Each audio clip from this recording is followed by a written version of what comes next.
తిరుపతి టికెట్లకే మామూలుగా వదలంటే ఇక దేని వదులుతారు చెప్పండి. ప్రధానంగా మీరు చేయాల్సింది జెన్యూన్ ఓటు పోకుండా చూడాల్సినటువంటి బాధ్యతను మీరు తీసుకోమని చెప్పని రాబోయే 4 రోజులు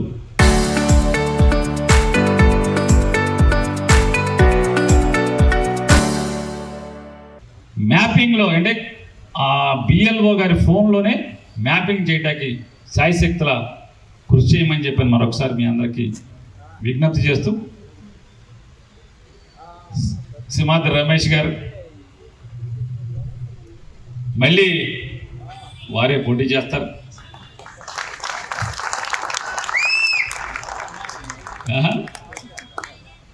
ఇట్ట అంటున్నాడు వెంకట్రావు గారు, మీరెవరు నేనెవరు ఆయన ఎవడు చెప్పాల్సిన జగన్ గారు కదా. ప్రస్తుతానికైతే నాతో అయితే ఈయననే చెప్పాడు. జగన్ గారు ప్లేట్ మార్చు అనుకుంటే నేను ప్లేట్ మారుతానే ఉంటాను. ఏది వాడలేదు. గవర్నమెంట్ హాస్పిటల్లో దొడ్లు కడిగేది డబ్బులకే. ఆఖరికి ఈ రాష్ట్రం ఎంత చెడిపోయిందంటే, ఆంధ్రప్రదేశ్ రాష్ట్రంలో ఉన్నటువంటి 164 మంది ఎంత చెడిపోయారంటే, తిరుపతి టికెట్లు అమ్ముకు వస్తున్నారా 30,000 రూపాయలకి. మనిషికి 5,000 రూపాయలు, 6-5 కోట ఎమ్మెల్యే కోటా కిందకి వెళ్ళేటువంటి తిరుపతి టికెట్లు 30,000కి అమ్ముకు చేస్తున్నారు దేవుడి దర్శనానికి. చాలామంది అయితే అసలు మామూలుగా ఆరోగ్యశ్రీని మూసేశారు. హాస్పిటల్లో, ప్రైవేట్ హాస్పిటల్లో ఆరోగ్యశ్రీని మూసేశారు. కొత్తగా ఏం చెప్తున్నారు, మీ ఎమ్మెల్యే గారి దగ్గరికి వెళ్ళి లెటర్ తెచ్చుకోండి. ఎమ్మెల్యే గారి దగ్గరికి వెళ్తే పిఏ డబ్బులు అడుగుతున్నాడు. రాష్ట్రంలో ఏ ఎమ్మెల్యే అయినా ఎల్ఓసి కోసం వెళ్తే డబ్బులు అడుగుతున్నారు. ఈ రకమైనటువంటి భయంకరమైన విచ్చలవిడితనం, దోపిడీ ఇవాళ ఆంధ్రజ్యోతి రాధాకృష్ణ గారు బాధపడుతున్నారు. తప్పదు. శిశుపాలుడు పాపాలని శ్రీకృష్ణుడు లెక్కెట్టినట్టుగా ఈ రాష్ట్రంలో ఉన్నటువంటి ప్రజలు కానీ వాళ్ళు లెక్కెడుతుంటే మనం పక్కన సాయం చేయటం అనే కానీ ఆ ఒక్కల సాయం, ఒకటో తప్పు, రెండో తప్పు, మూడో తప్పు మనమన్నా చెప్పాలి. శిశుపాలుడు తప్పులు చేస్తాడు. కృష్ణుడు ఏమైనా ఏ మరుపాటుగా పొలానికి వెళ్ళో, కృష్ణుడు ఏ మరుపాటుగా బాధల్లోనో కేడీసీసీ బ్యాంకు లేదా ఆ బ్యాంకు అప్పు కడతాకి వెళ్ళో, ఇటు ఈ పనుల్లో ఉంటే హెచ్చాలకి వెళ్తేనో గబాలను మనం ఏం చేయాలంటే, ఏమంటే ఇంకో పాపం చేశాడు, ఇంకో 2 చేశాడు, నువ్వు అటు వెళ్ళంగానే అంటే ప్రజలు మన శ్రీకృష్ణుడి కింద భావించాలి ప్రజల్ని. శిశుపాలుడు అంటే చంద్రబాబు నాయుడు, పవన్ కళ్యాణ్ ముగ్గురు చేసింది మాత్రం లెక్క ప్రజల్లో గుర్తు చేస్తూ ఉండాలి, చెప్తూ ఉండాలి. ప్రజలు కూడా చేయగలిగేది ఏమన్నా, 5 ఏళ్ళు 3 ఏళ్ళు ఇంకా 3 ఏళ్ళు వెయిట్ చేయాల్సిందే కదా. కాబట్టి ఈ దుర్మార్గమైన ప్రభుత్వాన్ని సాగనంపడానికి ప్రజలు కూడా నడుం కడుతున్నారు.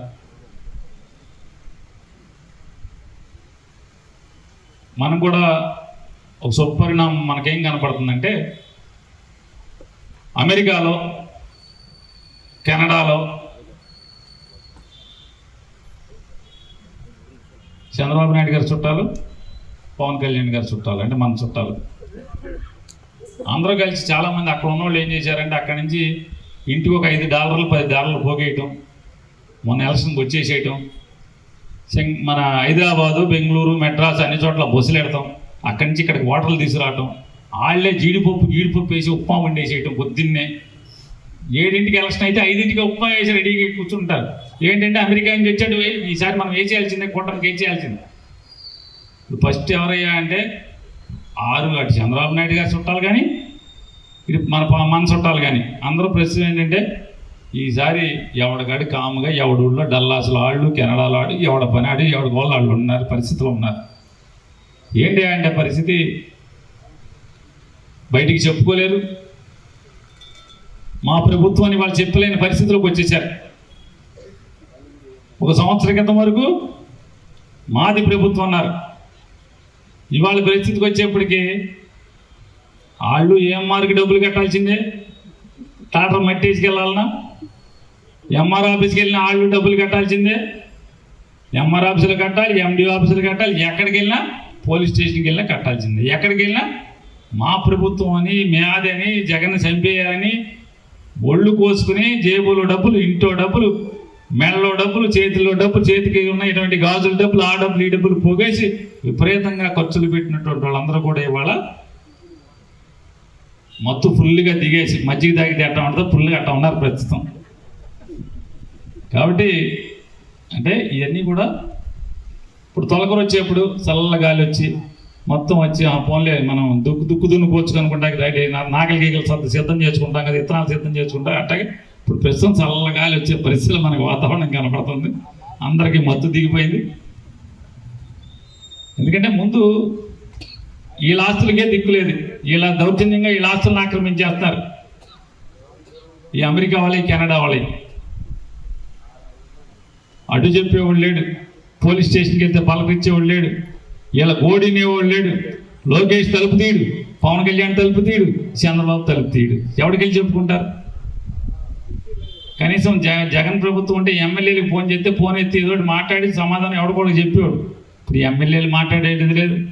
ఎమ్మెల్యే గారు తమ్ముడు, ఎమ్మెల్యే గారు అన్నయ్య, నీ ఊరని కాదు ఏ ఊరైనా, ఎమ్మెల్యే గారి భార్య, ఎమ్మెల్యే గారు అల్లుడు, ఎమ్మెల్యే గారి కొడుకు, ఎమ్మెల్యే గారి చెల్లి, ఎవడో కూడా పాత్ర మామూలుగా వాళ్ళ ఇంటి వాళ్ళే కుమ్ముకు దున్నేస్తున్నారు మామూలుగా. అసలు అభ్యర్థి నెల రోజులు, జూలై 14తో ఈ ఎన్యూమరేషన్ పూర్తయిపోతుంది. జూలై 21వ తారీఖున డ్రాఫ్ట్ పబ్లిష్ అవుతుంది. అంటే డ్రాఫ్ట్ పబ్లిష్ అయితే మీకు దాంట్లో ఓట్లు లేకపోతే మీరు కలెక్టర్ దగ్గరికి వెళ్ళి వాదించుకోవాలి. మీరు ఎంఆర్ ఆఫీసులోనో లేకపోతే మీ విఆర్ ఆఫీసులోనో, పంచాయతీ ఆఫీసులు కాదు, జిల్లా కలెక్టర్ దగ్గరికి వెళ్ళి వాదించుకోవాలి. District election officer, DEO competent ఈ అభ్యర్థన మీద తీర్పు చెప్పేది. ఈ అభ్యంతరాల మీద తీర్పు డ్రాఫ్ట్ ఓట్ పబ్లికేషన్ మీద అభ్యంతరాలు ఉంటే డిస్ట్రిక్ట్ ఎలక్టరల్ ఆఫీసర్ తీర్పు చెప్తాడు. దాని మీద అప్పీల్కి వెళ్ళాలంటే చీఫ్ ఎలక్టరల్ ఆఫీసర్ విజయవాడలో ఉన్నారు, ఆయన, వీళ్ళిద్దరే. కాబట్టి మన చేతిలో ఉంది. రేపు 2, 3, 4, 5 ఇంకా 4 రోజులు మీ చేతిలో ఉంది. ఈ 4 రోజులు మీ బిఎల్ఓ దగ్గర కూర్చోండి. బిఎల్ఓ దగ్గర కూర్చొని ఆ ఓటర్ లిస్టులో వాళ్ళ ఫోన్లో మ్యాప్ కాని ఓట్లు ఇంకేమున్నాయో చూసుకోండి, ప్రింట్ తీసుకోండి. ఆ ఓటు మీరు 10 మంది సెంటర్లో అందరిని పిలుచుకోండి. అది ఈ ఓటు ఎవరిది, ఈ ఓటు ఎవరిది, ఈ ఓటు ఎవరిది, ఎక్కడున్నాడు ఇప్పుడు, ఇట్లాంటివన్నీ వాళ్ళ నాన్న ఎవరు, అమ్మ ఎవరు, ఎవరో ఒక ఓటు మాత్రం వాళ్ళకి కావాలి. అది లింకప్ చేయండి. ఇక అప్పుడు లింకప్ చేసేస్తే రేపు 15వ తారీఖున ఇంటింటి వచ్చేప్పుడు మీరు కలర్ ఫోటో ఒకటి, సంతకం ఒకటి చేస్తే సరిపోతుంది. కాబట్టి ఎన్యూమరేషన్ ఇప్పుడే మ్యాపింగ్ అప్పుడే రేపు 5వ తారీఖులో మ్యాపింగ్ చేయమన్నారు. నేను మామూలుగా విన్నాక్కడ వీరు రమేష్ గారు, అశోక్ గారు ఇద్దరు ఏం చెప్పారంటే చంద్రబాబు చాలా డేంజర్, జాగ్రత్త, ఓట్లు అయ్యి అని చెప్పారు. చంద్రబాబు నాయుడు గారికి వయసు మీరిపోవటమా, లేకపోతే అధికారంలోనా, లేకపోతే అమరావతిలో, రాష్ట్రంలో మిగతా చోట్ల దోచుకునే దాంట్లో దాచుకునే, సింగపూర్ తీసుకెళ్ళి బయట దేశాలు తీసుకెళ్ళి దాచుకునే అడావుల్లో ఉండి ఈ సంగతి మర్చిపోయాడని నేను అనుకుంటున్నాను. ఈ ఓట్ల సంగతి మాత్రం ఎస్ఐఆర్ గురించి, ఓటు ఎన్యూమరేషన్ గురించి మర్చిపోయాడని అంటున్నాను. ఎందుకంటున్నానంటే 6 మాసాలుగా ప్రభుత్వం చేస్తుంది ఎస్ఐఆర్. రాజకీయ పార్టీలను ఇప్పుడే ఇన్వాల్వ్ చేస్తుంది, కానీ దీనికి ముందు 6 మాసాలుగా ప్రభుత్వం చేస్తుంది. రాష్ట్రంలో ఉన్నటువంటి 175 నియోజకవర్గాల్లో వైఎస్ఆర్ కాంగ్రెస్ పార్టీకి సంబంధించిన బూత్ లెవెల్ ఏజెంట్లను అందరినీ కూడా నియామకం చేసుకున్నారు. కానీ తెలుగుదేశం పార్టీ వాళ్ళు 175 నియోజకవర్గాల్లో దగ్గర 100 నియోజకవర్గాల్లో ఇంతవరకు బూత్ లెవెల్ ఏజెంట్లను కూడా నియామకం చేసుకోవాలి. జగన్మోహన్ రెడ్డి గారు చేస్తున్న ఈ అడావుడికి ఇదంతా చూసి చంద్రబాబు నాయుడు వాళ్ళ ఎమ్మెల్యేలకి రేపు బూత్ లెవెల్ ఈ ఎన్యూమరేషన్ మీద ట్రైనింగ్ క్లాసులు పెట్టాడు. రేపు 2వ తారీఖు మనం బిఎల్ఏలకి పెట్టుకుంటున్నాం. మనం కూడా ఆలస్యమే, అయినా బిఎల్ఏలకి మనం ఇప్పుడు పెట్టుకున్నాం. ఆయన ఇప్పుడు ఎమ్మెల్యేలకి రేపు పెడుతున్నాడు. వీళ్ళు మళ్ళీ ఊళ్ళోకి వెళ్ళి వాళ్ళ బిఎల్ఏలకి వాళ్ళు మీటింగ్ పెట్టుకోవాలి, బిఎల్ఏలు నియామకం చేసుకోవాలంటే రేపటి నుంచి, అంటే రేపు సాయంత్రం నుంచి. అంటే వాళ్ళంతా చంద్రబాబు నాయుడు ఈ చిలకొట్టుడు పనిలో ఉన్నాడు కాబట్టి ఈ ఓట్ల సంగతి ఈ పనిలో లేరు. తండ్రి కొడుకులు ఇద్దరు. కొడుకారేమో అందని గాడికి గవర్నమెంట్ ఆస్తులు రూపాయికి అమ్మేస్తానంటున్నాడు. రూపాయికి అమ్మటం ఎట్లా అమ్ముతున్నాడంటే అపార్ట్మెంట్లు కట్టే వ్యాపారం. మీకు తెలుసు కదా, ఊళ్ళో చాలామంది ఉన్నారు. మీ ఊళ్ళో కూడా మొదలెట్టారు అపార్ట్మెంట్లు, కడతలేదా? మీ ఊళ్ళో కూడా కడుతున్నారు కదా. అపార్ట్మెంట్లు కట్టి వాళ్ళకి ఏంటంటే వాళ్ళకి 20 ఎకరాలు 25 ఎకరాలు స్థలం ఇస్తాడంట. ఆ స్థలం ఎంతకి ఇస్తాడు? మొత్తం 99 పైసలకి ఇస్తాడు. ఆయన చెప్పాడు కూడా, గజం కాదు, ఎకరం కాదు, మొత్తం ఇస్తానన్నాడు. ఇస్తున్నాడే కాకుండా దాంట్లో బిల్డింగ్ కడితే ఆ బిల్డింగ్కి కట్టిన ప్రతి చదరపడికి 2000 రూపాయలు ఇస్తాడండి. చూడండి విచిత్రం. భూమి ఫ్రీగా ఇస్తున్నాడు 99 పైసలకి. బిల్డింగ్ కడితే బిల్డింగ్కి చదరపడుకి 2000 రూపాయలు. అదొక్కటే కాదు, దాని కనుక సాఫ్ట్వేర్ కంపెనీకి అందులో సగం అపార్ట్మెంట్లు అమ్ముకోవచ్చు అని చెప్పాడు, మిగతా సగం సాఫ్ట్వేర్ కంపెనీలు పెట్టాలన్నాడు. ఆ సాఫ్ట్వేర్ కంపెనీలో ఎంతమంది ఉద్యోగస్తులు కుర్చీలో కూర్చుంటే ఆ కుర్చీలో కూర్చున్న ప్రతి ఉద్యోగస్తుడికి 2 సంవత్సరాల పాటు జీతం ఇస్తారంట. ఆడెవడో సాఫ్ట్వేర్ కంపెనీ పెట్టి ఆడు వ్యాపారం చేసుకోవటం ఏంటి? 2 ఏళ్ళు జీతం. పోనీ వాళ్ళ అమ్మగారు చంద్రబాబు నాయుడు గారు చెప్తారు, మాదే ఉందండి, నేను మా అబ్బాయి దేశీయం మాట తిరుగుతున్నాం, మీకోసం తిరుగుతున్నాం, మా ఆవిడ వాళ్ళ ఆవిడ కలిసి సంపాదిస్తున్నారని చెప్పాను. పోనీ వాళ్ళిద్దరు సంపాదించే డబ్బులు అవి ఇచ్చేది? హెరిటేజ్ కంపెనీలోంచి సంపాదించిన డబ్బులు ఇది ఇచ్చేది అంటున్నాను. చంద్రబాబు నాయుడు గారు ఇవాళ భారతదేశంలో అత్యంత ధనవంతుడైనటువంటి ముఖ్యమంత్రి. నేను చెప్పట్లా, ఇన్కమ్ ట్యాక్స్ డిపార్ట్మెంట్ చెప్తుంది. భారతదేశంలో ఉన్నటువంటి అన్ని రాష్ట్రాల్లో కన్నా ముఖ్యమంత్రుల కన్నా బాగా డబ్బున్న షావుకారు చంద్రబాబు నాయుడు గారు. గుళ్ళను తగిలించడం, మన వాడుక భాషలో కొక్కిని తగిలించడం. కొక్కిని ఎవడికి తగిలించాలంటే 2002 ఓటర్ లిస్టులో లేనటువంటి ప్రతి ఓటర్కి వాళ్ళ అమ్మతో, వాళ్ళ నాన్నతో, వాళ్ళ తాతతో, వాళ్ళ నానమ్మతో, వాళ్ళ అక్కతో, వాళ్ళ తమ్ముడు అన్నయ్యతో, ఎవడో ఒకళ్ళతో, అంటే వాళ్ళకన్నా వయసులో పెద్దోళ్ళు, వాళ్ళ ఇంట్లో వాళ్ళు, రక్త సంబంధికులు ఎవడో ఒకటితో కుక్కిని తగిలించాలి. ఈ గోలంతా ఎందుకు? అసలు ఎందుకయ్యా ఇదంతా? ఎందుకంటే ఈ మోడీ గారికి వీళ్ళకి ఒక పిచ్చ ఏంటంటే, ఎక్కడో పాకిస్తాన్ నుంచి, బంగ్లాదేశ్ నుంచి, అక్కడి నుంచో ఇక్కడి నుంచో వేరే దేశాల నుంచి వచ్చేసి ఇక్కడ ఉంటున్నారని చెప్పని వాళ్ళందరికీ ఓట్లు లేకుండా చేసేయాలని ఇట్లాంటి ఏయో ఆలోచనతో తప్పితే మన దగ్గర ఎవడున్నాడు, పాకిస్తాన్ వాడు ఎవడున్నాడు, బంగ్లాదేశ్ వాడు ఎంత మనల్ని కాల్చుకు తింటారు తప్పితే ఇవన్నీ. అది ఇన్ని పనులు ఎందుకు? ఆధార్ కార్డుకి లింక్ చేయరు. పోనీ ఇన్నొద్దు, సెల్ ఫోన్, అసలు సెల్ ఫోన్లో సిమ్ కార్డు కొనాలంటే ఏలుముద్ర కావాలంటాడు. దేనికైనా ఏలుముద్ర అంటాడు. ఓటు కూడా ఏలుముద్రతో పెట్టచ్చు. ఒక చట్టం తీసి పారేయచ్చు కదా కేంద్ర ప్రభుత్వంలో. ఈ బంగ్లాదేశ్ ఎవడో, పాకిస్తాన్ ఎవడో ఉన్నాడు. ఓటేసేప్పుడు ఏలుముద్ర పెడితే కానీ ఓటు రాదు. అందరూ ఏలుముద్రలు మన అన్నీ తీసేసుకున్నారుగా. అవి ఏమీ చేయరు. ఆధార్ కార్డులు ఇస్తారు, ఆధార్ కార్డు పనికిరాదంటారు. పార్లమెంట్లో చట్టం చేయాలి కదా, చట్టం చేయరు. అంటే ఎవరన్నా మాట్లాడచ్చు, భారతీయ జనతా పార్టీ వాళ్ళు ఇక్కడ ఎవరైనా ఉంటే, అదేంటే సుప్రీంకోర్టు ఆధార్ కార్డు పనికిరాదంటే చట్టం ఎట్లా చేస్తాడని. సుప్రీంకోర్టు కూడా ఇంకోటి చెప్పింది, ఇది ఒక తీర్పు. ఏమని చెప్పింది? ఎన్నికల కమిషన్ అధికారుల్ని, ఎన్నికల కమిషనర్లను నియమించాలంటే ప్రధానమంత్రి, సుప్రీంకోర్టు జడ్జి, ప్రతిపక్ష నాయకుడు ముగ్గురు కలిసి చేయాలంటే ఆదరాబాదరాగా పార్లమెంట్లో మోడీ గారి ప్రభుత్వం చట్టం చేసి జడ్జి గారిని లేపేసింది. ఎవరెవరయ్యా అంటే ప్రధానమంత్రి గారు, అపోజిషన్ నాయకుడు, చీఫ్ సెక్రటరీ అంటే ఐఏఎస్ ఆఫీసర్, వీళ్ళు ముగ్గురు చేస్తే చాలన్నాడు. చట్టం మార్చాడు. దానికైతే గబగబా చట్టం మార్చేస్తాడు, దీనికైతే చట్టం మార్చడు. అంటే నేను ఇన్ని బాధలు, ఇంతమందిని సొంపుకు తిని, ఇంత పోయి అశోక్ బాబుని వచ్చి బోర్డు ఎట్టి ఇవన్నీ చెప్పి ఇవన్నీ ఎందుకు అసలు కాల్చుకు తింటారు తప్పితే మనకి. సరే, ఆయన పెట్టాడు కాబట్టి మనం ఒకటి గుర్తుపెట్టుకోవాల్సింది ఏంటంటే, ఎట్టి పరిస్థితుల్లో అజాగ్రత్త వహించబాకండి.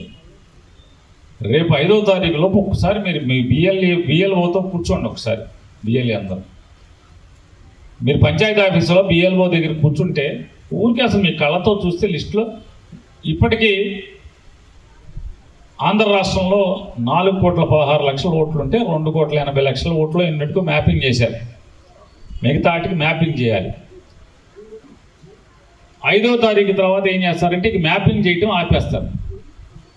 ఈ కొక్కుని తగిలిష్టం అంటే పిల్లలకి, తండ్రికి, పిల్లలకి, తాతకి, పిల్లలకి, నానమ్మకి, ఇంట్లో పెద్దవాళ్ళకి, పిల్లలకి 2002లో ఓటర్ లిస్టులో లేనోడు ఎవడున్నాడో వాళ్ళందరికీ ఈ కుకింగ్ తగ్గిష్టం ఆపేస్తారు. అప్పుడు ఏం చేద్దంటే 6వ తారీఖు నుంచి ఫారాలు ప్రింట్ అవుతాయి.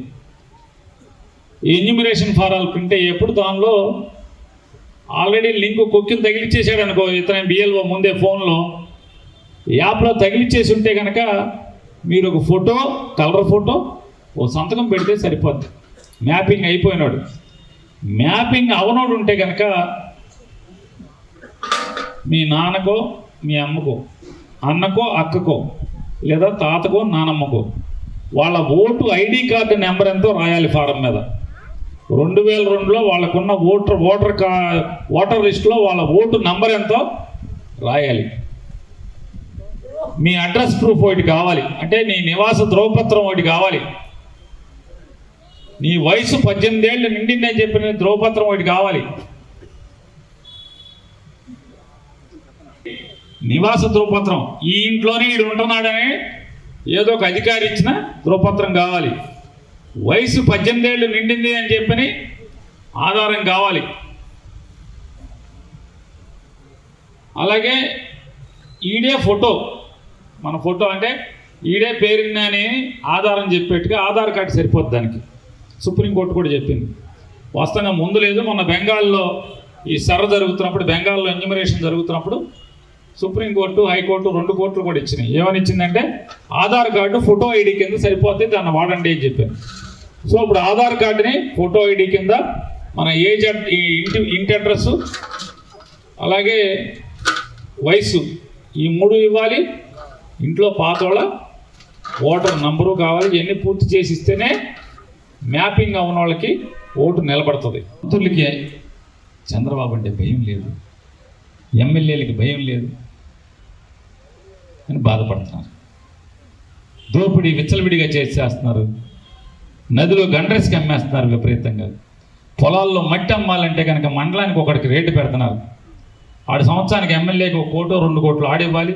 ఇక ఊళ్ళో పొలాల్లోంచి ఇంటికి తెచ్చుకోవాలన్నా సరే ఆడికి డబ్బులు, టాటర్కి ఎంత డబ్బులు కట్టాల్సిందే. అలాగే ప్రతి ఊర్లో లోకేష్ గారు టోల్ గేట్ ఒకటి పెట్టారు. దాని పేరు ఏఎంఆర్ అంటున్నారు.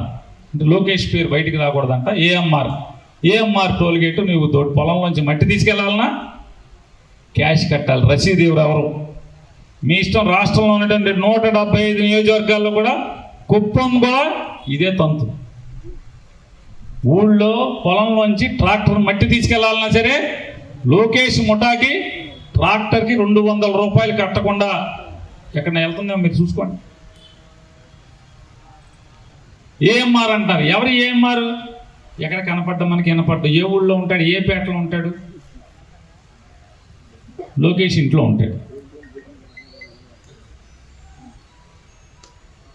అంటే ఈ రకంగా రైతుల్ని గాలి కొదిలిన పరిస్థితి. ఏ పంట కొనరు,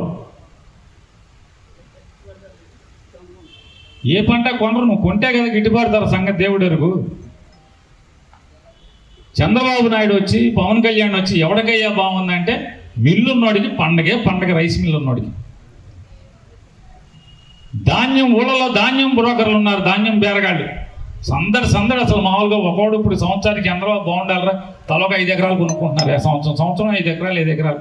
రైతు ఏమో అమ్ముకు చేస్తున్నాడు, బేరగాళ్ళు మిల్లర్లు కొనుక్కుంటున్నారు.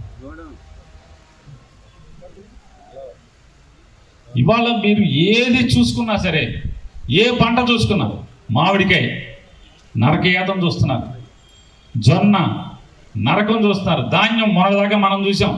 అదృష్టవశాత్తు దాళవలేదు ఉంటే ఈ పాటికి మనం అది ఏడుస్తూ ఉండేవాడు. ఇవాళ మీరు పొగాకు చూడండి, ఏ ప్రాంతానికి వెళ్ళి ఏ పంట చూసుకోండి, కాస్త కోస్త పామాయిల్కి బాగుందని చెప్తున్నారు. అది కూడా ఏళ్ళ పుణ్యాన్ని కాదు, అది మామూలు మార్కెట్ ఉంది, ఇంకా పడలాది. జనం సొమ్మిస్తున్నాడు. మీరెవరు జనం సొమ్ము ఈ రకంగా పంచిపెట్టాకి? అత్త సొమ్ము అల్లుడు దానం చేసినట్టుగా ఓటేసిన పాపానికి ఈ రకంగా చేసుకుంటూ వెళ్ళే పరిస్థితి. నిన్నగాక మీరందరికీ అవనిగడ్డ వాళ్ళందరికీ తెలుసు. ఈ రాష్ట్రంలో ఎవరికి తెలిసినా తెలకపోయినా ఈ అవనిగడ్డ వాళ్ళకి మాత్రం బాగా తెలుసు టీచర్లు ఉద్యోగాలంటే మాత్రం. ఎందుకని మీ ఊరంతా పీఈడీ చదువుకునే వాళ్ళు ఉంటారు. మొత్తం అంతా వచ్చి రాష్ట్రంలో ఎక్కడ చదువుకున్నా మీ ఊళ్ళో వచ్చి ఉంటారు. ఇక్కడ నేర్చుకుంటారు, కోచింగ్ తీసుకుంటారు. ఆ బీఈడీ టీచర్లు 16,000 మంది ఉద్యోగాలు నింపుతున్నానని చెప్పి సాధారణంగా ప్రతి సంవత్సరం ప్రతి ప్రభుత్వం, ఏ ప్రభుత్వం ఉన్నా, అది కాంగ్రెస్ ప్రభుత్వమా తెలుగుదేశం ప్రభుత్వమా, ఏ ప్రభుత్వం ఉన్నా మెరిట్ లిస్ట్ని జిల్లా కలెక్టర్ ఆఫీస్లో బోర్డులో కడతారు. అశోక్ ఇన్ని మార్కులు వచ్చినాయి, అతని ర్యాంక్ ఇది, జిల్లా ర్యాంక్ ఇది, స్టేట్ ర్యాంక్ ఇది. సింహాద్రి రమేష్ ఇన్ని మార్కులు వచ్చినాయి, అతనికి టెట్లో ఇన్ని మార్కులు, డిఎస్సిలో ఇన్ని మార్కులు, మొత్తం కలిపి ఇన్ని మార్కులు, అతని ర్యాంక్ ఇది, జిల్లా ర్యాంక్ ఇది, రాష్ట్రం ర్యాంక్ ఇది అని చెప్పి మొత్తం ఎప్పటి నుంచో మనకు అలవాటు.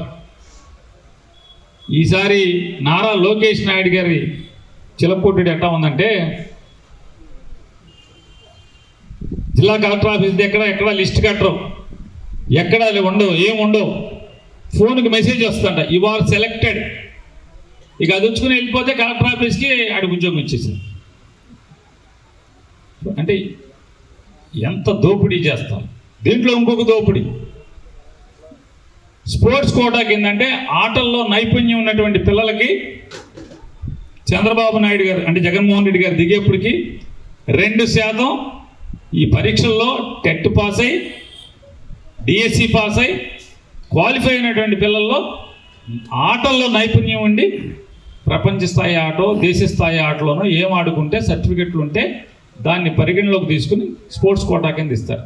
కానీ చంద్రబాబు నాయుడు గారు ఎక్కంగానే ఈ టీచర్ల పోస్టులు తీసేప్పుడు ఏం చేశాడంటే దురుద్దేశపూర్వకంగా దాన్ని 3% పెంచి పరీక్ష రాయకుండానే, టెస్ట్ పరీక్ష కానీ డిఎస్సి కానీ రాయకుండానే టీచర్ల ఉద్యోగంలోకి బడిలోకి పాఠం చెప్పడానికి చేర్చేసుకోవచ్చు. సర్టిఫికెట్ ఉంటే చాలంట, స్పోర్ట్స్ సర్టిఫికెట్ ఉంటే చాలంట. ఆటలను కూడా జగన్ గారు ఉన్నంత వరకు 29 ఆటలే ఉన్నాయి, ఇప్పుడు 67 ఆటలను చేశాడు. 67 ఆటలు కొత్త ఏంటో తెలుసా అండి? మన ఇంటి ముందు స్కూల్స్లో రింగ్ ఆడుకుంటాం, రింగ్ ఆడుకునే దాంట్లో ఆఖరికి ప్యాక్ ఆట కూడా పెట్టాడు. జోక్గా సీరియస్. నేను అనుకున్నా ఎమ్మెల్యేలు ఎవడొప్పుకుంటాడు ప్యాక్ ఆటను దీంట్లో పెడతాకి, ఎందుకంటే రోజు ఆళ్ళాడించుకోవాలి కదా ఎమ్మెల్యేలు, రోజు ఎక్కడో ఒకడ ఆడించుకోవాలి కదా, ఆడించుకుని డబ్బులు తీసుకోవాలి. కానీ ఇది మరి లోకేష్ టీచర్లకి ప్యాకెట్ పెడితే అట్టాన్ని పెట్టినవారు అనుకున్నా, చూస్తే లేదు. కొత్తగా 67 ఆటల్లో 40వ ఆట మీకు కావాలంటే లెక్క చూసుకోండి లిస్టులో. గవర్నమెంట్ ఇచ్చిన 40వ ఆటలో బ్రిడ్జ్, పేక మొక్కలతో ఆడేటువంటి ఆట బ్రిడ్జ్. అది దాని పేరు BRIDGE బ్రిడ్జ్. పేకలతో మాత్రమే ఆడతారు, వేరే దేంతో ఆడరది.